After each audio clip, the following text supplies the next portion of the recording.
For the past 50 years, NBN News has been here to record the big events, some sad times and celebrations, reflecting and reporting on what's important to the communities we serve. It all started in this very studio. So join us this evening as we take a look back in a special anniversary presentation of 50 years of NBN News.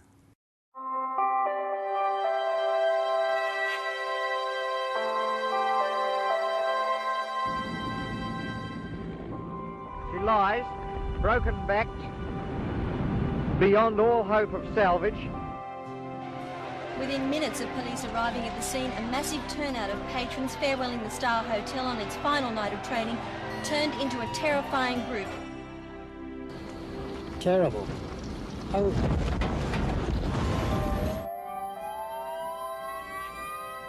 I just watched it just come straight in with waves crashing over the side of it. It was unbelievable. The Lennox Head tornado. Really taking off here. And they just said, get out, it's just coming, it's horrendous. I don't know how the guy's done it, but there's two guys went up between those houses on a line of hose and they've stopped the fire from going in. For 50 years, a veritable army of NBN News reporters, cameramen and newsreaders has brought the significant events both locally and internationally to the living room. It all started in 1962, a time of rapid social change and development. Industry was booming, popular culture was being redefined, and NBN television was taking shape, recording the way we worked and played and what was important to us. This could be one of the most vital kicks ever for South. There it is. It's long, it's high, and it's there! And on the bell, Souths have snatched victory from West 13 to 11. From our studios in Newcastle, we've branched out across northern New South Wales, broadcasting from the Central Coast through to Southport, the New England and Northwest, gathering the news 7 days a week, 365 days of the year. Hard years on the land saw flood with surfboat crews to the rescue. Then crippling drought. When the water dried up, farmers called in help. The cities and towns sweltered under a heat wave. The ice ran out. The 1960s were prosperous, our cameras recording the growth of the region. Industries and infrastructure was springing up, art, culture and education too were flourishing. Time was marked by the BHP Steelworks whistle and the 6 o'clock news. Now the news. In Honolulu, the presidential talks on Vietnam are now underway. So we take you there now, live. The ship Darwin Trader. May God bless her and all who sail in her. Picks, power drills and pit ponies were being phased out for mechanical miners. Longwalls, open cuts and giant drag lines fed the local power industry, and the export market drove a harbour deepening project at Newcastle to take ever bigger ships. The rivers of northern New South Wales had been the main transport links supporting the fishing and agricultural industries. Dairies sent their milk by barge to the oak factory. The Prime Minister of the day, Gough Whitlam, endorsed the local product. These oak milkshakes are the best in Australia. Cars, trucks and produce crossed Newcastle Harbour on punts until the Stockton Bridge was opened. The vessels were later wrecked as they were being towed north. The days of the river trade were waning, replaced by rivers of coal on steel rails for a seemingly insatiable demand for coal. It's going to be a time of tremendous change. The chances are that by the end of the 80s, we'll hardly recognise our valley or the way of life of its people. We'll see lots of industrial development and positive signs of growth. We'll face many challenges, and we're going to have to be very adaptable to change. There's no doubt that the future of this valley and this city will be closely linked to our plentiful resources of coal. It's not a matter whether that report is good, bad or indifferent. It's whether the people want the open cut here or not. And they don't want an open cut mine here. These people are not.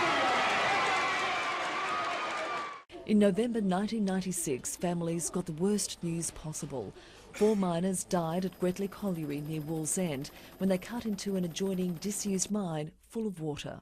It was like a rabbit's warren down there. We were going around at 90-degree angles, 180-degree angles. It took some time to get down there. Mining continues to drive the economy, but increasingly is under the spotlight for its economic and environmental impacts. The rich thoroughbred and wine industries of the Hunter Valley campaign against the spread of large open cuts. There's outspoken opposition to coal seam gas exploration, and activists protest against the planned expansion of export coal terminals.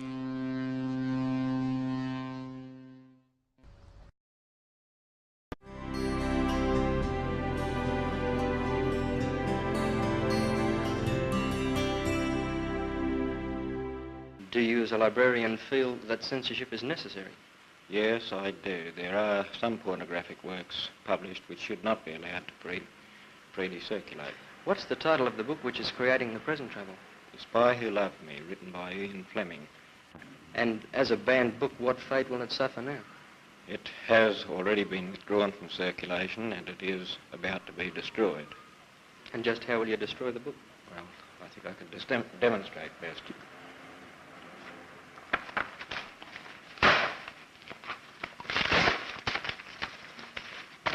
Physically destroying the book, getting rid of it. The pace of life was picking up in the 60s.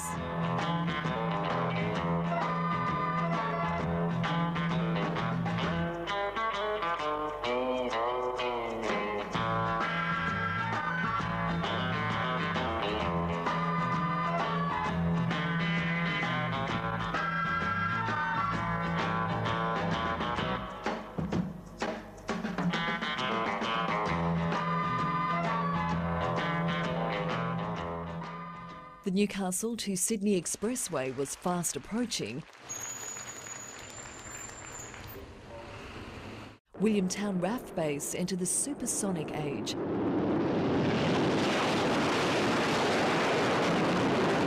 There was a tragedy when a Sabre jet crashed into the junction, killing its pilot, and a lucky escape for another airman whose jet flattened a house in Mayfield. Is this likely to make any change in your career as a pilot? Oh, I don't think so. I hope not. Another time and another war. Vietnam was calling. What do we want? What do we get? War! In 1974, a wild East Coast low hit the Hunter, driving ashore a Norwegian bulk carrier, the Signa.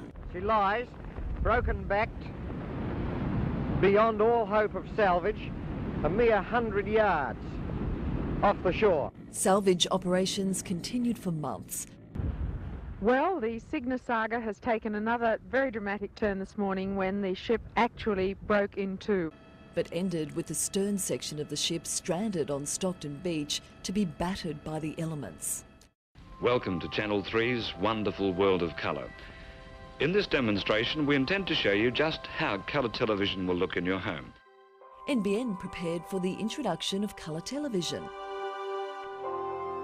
The people of Newcastle elected Australia's first female Lord Mayor, Joy Cummings. In 1979, the closure of the infamous Star Hotel put Newcastle on the map for all the wrong reasons. Within minutes of police arriving at the scene, a massive turnout of patrons farewelling the Star Hotel on its final night of trading turned into a terrifying group, hurling cans, broken glass and anything at police.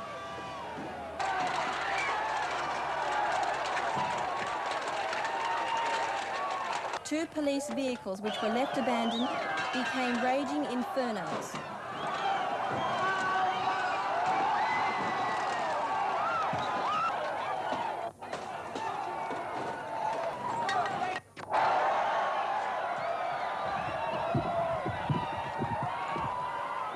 The winner is from NBN 3 Newcastle Star Hotel Ride.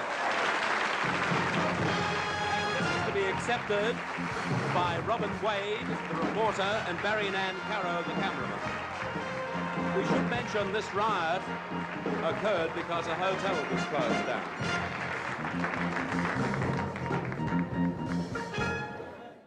The way we shopped was changing too. As well as a Coles supermarket and a Kmart store, the commercial colossus contains 64 other specialty shops. The rise of big centres coincided with the decline of smaller co-ops. It was the end of an era also for the familiar co-op store Baker's Cart and its door-to-door deliveries. Old friends farewell.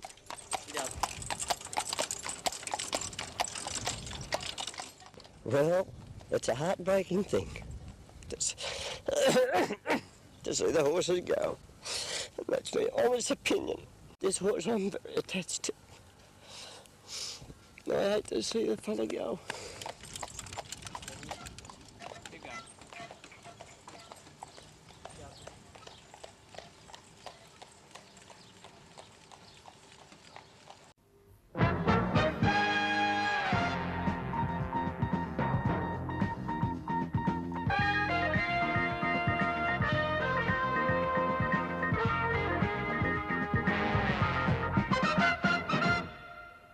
Good evening. Welcome to the NBN News for 1978. News gathering at NBN has undergone many changes for the better during the past 21 years. Today's operation in roomy, pleasant surrounds is a far cry from that of March 4th, 1962. Our news service was set up by Murray Masterton, who was assisted by 2 journalists from a radio station. During the first 5 years, the journalistic staff was increased to 5, and since then numbers have grown to 13 to cope with the many news bulletins prepared each day at NBN. In 1972, NBN was the first regional station to expand to an hour of news each evening. Others tried and discontinued 60 minutes of news each night. Satellites began beaming world stories to NBN, taking seconds instead of days for a major story to reach our newsroom from London or New York. To meet these increasing number of deadlines, our crews had to be more mobile. We dashed to local happenings in vehicles equipped with two-way radio, and now in our own helicopter. VJ2BV News to Chopper 3, over. In 1989, a deadly earthquake focused world attention on Newcastle. Terrible.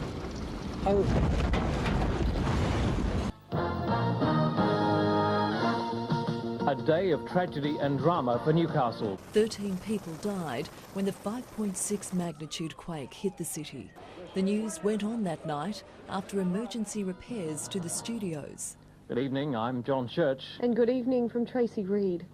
The quake, registering 5.6 on the Richter scale, hit the city and surrounding suburbs at 10:30 this morning. Hardest hit, the old steel mill city of Newcastle, about 75 miles north of Sydney and just a few miles east of the epicenter. The worst hit area, the city of Newcastle. Well, this is Beaumont Street, Hamilton, just minutes after the blast or the explosion or the earthquake, and it looks as though a bomb has hit. Bombs have hit all along here. It's like a war scene. People are standing around just dazed.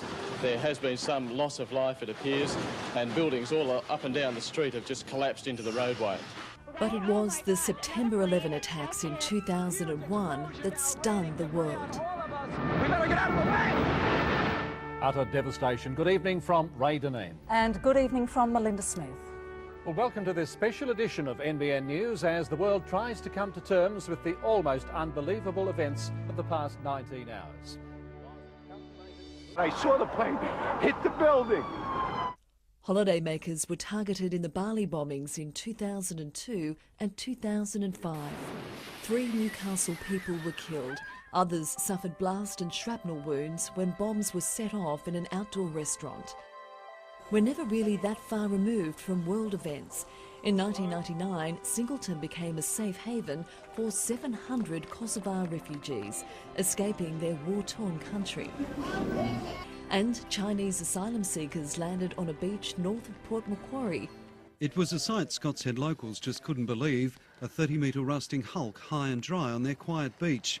It's believed it ran aground around 2 a.m. Locals say at first light this stretch of beach was strewn with old clothes and bags, indicating that the refugees changed before leaving the beach and heading into the sand dunes. Tracks they'd made through the sand dunes revealed more clothes and bags. Police were alert about 6 o'clock when numbers of refugees were located on Scots Head Road. The first of the boat people were rounded up within an hour. Others were found, all of them extremely well dressed and not trying to elude police, up to 7 kilometres away. Up in the back of the bushes, up in halfway along Grassy Head. Many more to come? I'd say so.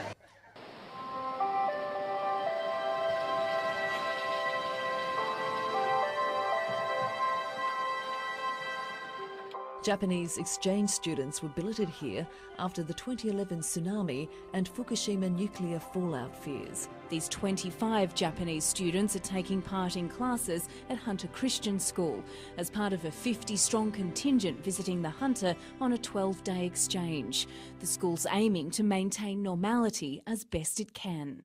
Sometimes it seems communities are united by adversity. Then in 1997, the worst fears were realised as BHP formally announced the closure of the steelworks to be completed by 1999. Well, it's a sad day. I mean, they've reached into the hearts of the town and they've ripped them out. And this is, of course, a boardroom betrayal of working class Australia. Nobody should pretend that governments can intervene and reverse commercial decisions of that kind. And when the gates closed for the final time in 1999, NBN's cameras were there. The demolition of the BHP site began shortly after the last whistle. Removing the steelworks became the biggest industrial demolition in Australian history.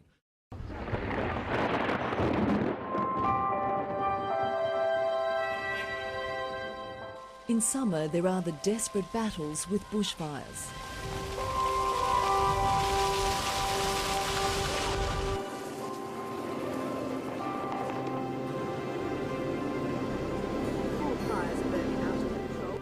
Damaging floods close highways and cut off communities. The East Coast woke to an eerie sepia glow in September 2009 when dust from an inland drought was whipped up by a strong westerly gale.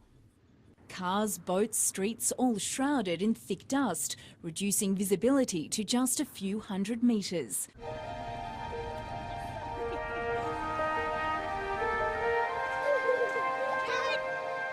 Sometimes the clouds have a silver lining, bringing the first magical dustings of snow along the Great Dividing Range. In 2010, a mini tornado crossed the coast at Lennox Head, smashing houses, bringing down power lines and sending debris flying. A retired warship becomes an underwater wonderland off the Central Coast. The annual humpback whale migration has become an industry in its own right. Some close encounters are less welcome. And once we saw the foam floating in the water like that, we knew that it was a shark attack. His surfboard clearly showing the savageness of the attack, which came without warning. The network's helicopter spotted this giant predator circling close to where Mr. Folkard was attacked. Locals are still in shock. Leave the water immediately. Those people down at First Street, could you please vacate the water as soon as possible? Robin Hickey was last seen waiting at this bus stop on the Pacific Highway at Belmont North at about 20 to 8 on April the 7th.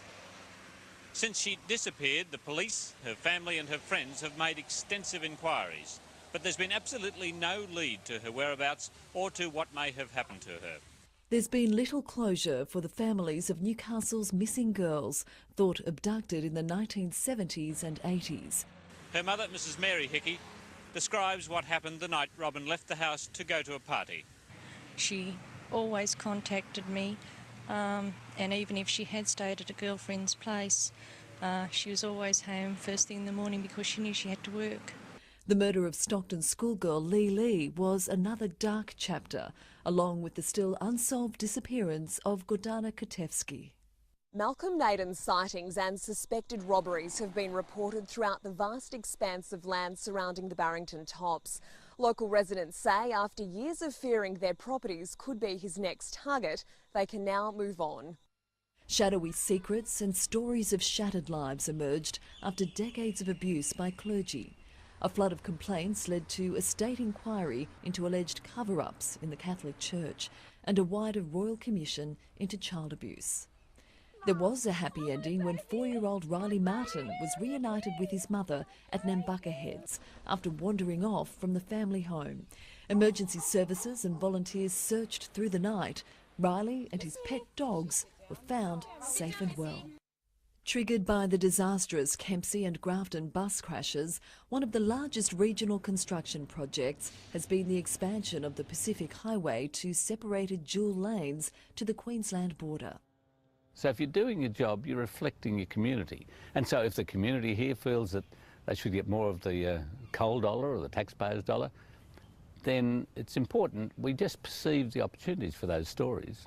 Progress is measured in expanding air services, a world-ranked seat of learning, leading medical research and cancer treatment services, helped along over the years by NBN telethons.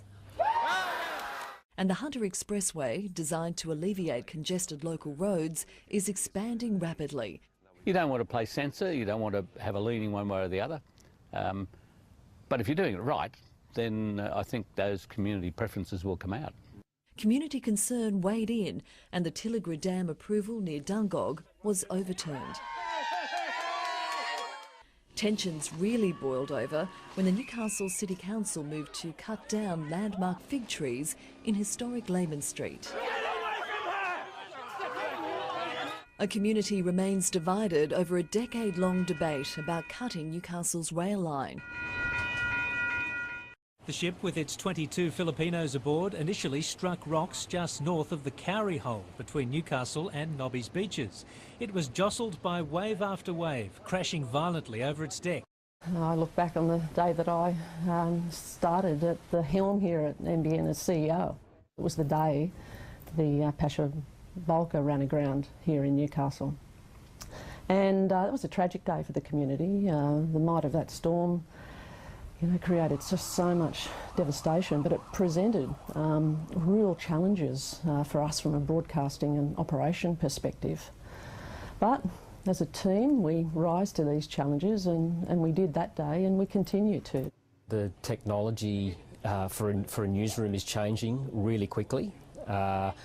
Audiences have the expectation that when news happens, they can find out about it straight away, and I think the technology is allowing us to do that. While the technology is changing rapidly around us, the basics of journalism haven't changed over that 50 years, and the basics are telling good stories and interesting stories really well, and I think that's something that hasn't changed at NBN over that 50 years.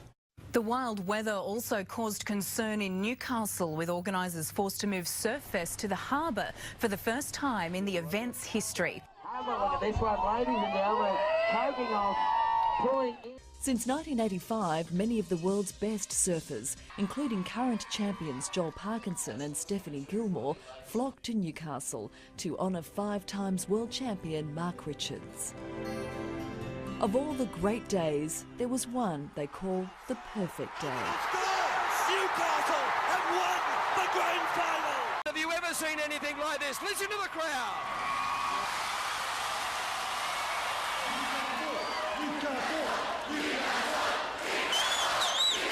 The more intense the maze of modern information becomes, the more important it is to maintain a reliable voice that cuts through the noise. At NBN, we've built a solid foundation of reporting over 50 years of news. The Thunder from down under! These girls probably don't even remember the game, only what happened after. The shirt goes into the crowd. I am wearing David Beckham's jersey that he just wore while he was playing. I'm very excited. Newcastle Jets! Champion! Gets back up the inside and makes the Really don't know how I'm meant to feel about having a medal.